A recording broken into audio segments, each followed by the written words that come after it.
প্রভাতী সংবাদ, সত্যানুসন্ধানে, প্রতিভার অন্বেষণে।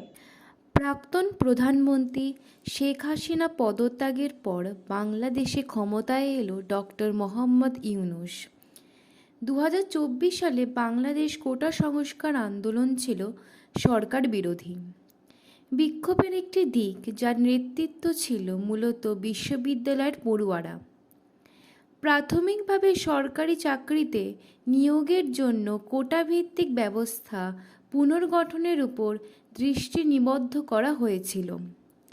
এটি ছাত্র আন্দোলন হিসেবে শুরু হয়েছিল, পরবর্তীতে ছাত্র জনতা নামে পরিচিত হয়। জুলাইয়ে 3 সপ্তাহের মধ্যে বিক্ষোভ দমনে সরকার সহিংস ভূমিকার কারণে কয়েকশো নিরস্ত্র নাগরিকের মৃত্যু হয়েছে, আহত হয়েছেন হাজারো ছাত্র জনতা।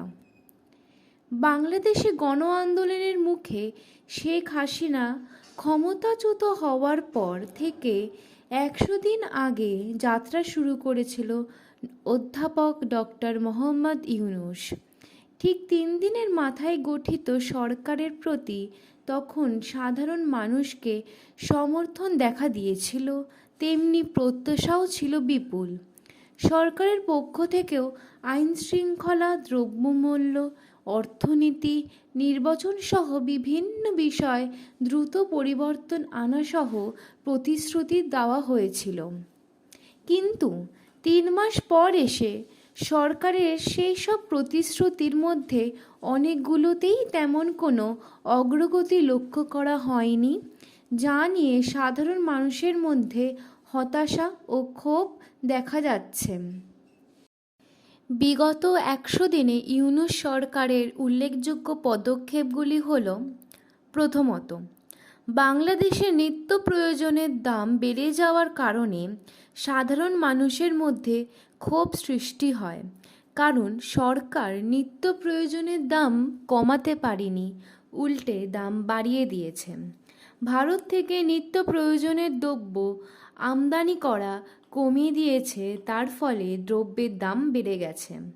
দ্বিতীয়ত, ছাত্র জনতার দ্বারা আওয়ামী লীগ সরকারের পতনের পর দেশের বিভিন্ন জায়গায় সংখ্যালঘু, বিশেষ করে হিন্দু সম্প্রদায়ের উপর হামলা অভিযোগ ওঠে।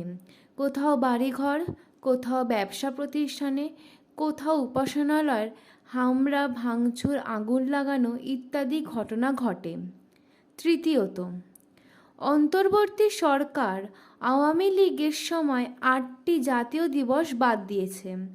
দিবসগুলি হল: ঐতিহাসিক 7ই মার্চ, 14ই মার্চ জাতির পিতার জন্মদিবস, জাতীয় শিশু দিবস, 5ই আগস্ট শেখ কামালের জন্মবার্ষিকী, 8ই আগস্ট বেগম ফজিলাতুন্নেছা মুজাফির জন্মদিবস, 15ই আগস্ট জাতীয় শোক দিবস, 18ই অক্টোবর শেখ রাসেল দিবস, 4ই নভেম্বর জাতীয় সংবিধান দিবস ও 12ই ডিসেম্বর স্মার্ট বাংলাদেশ দিবস।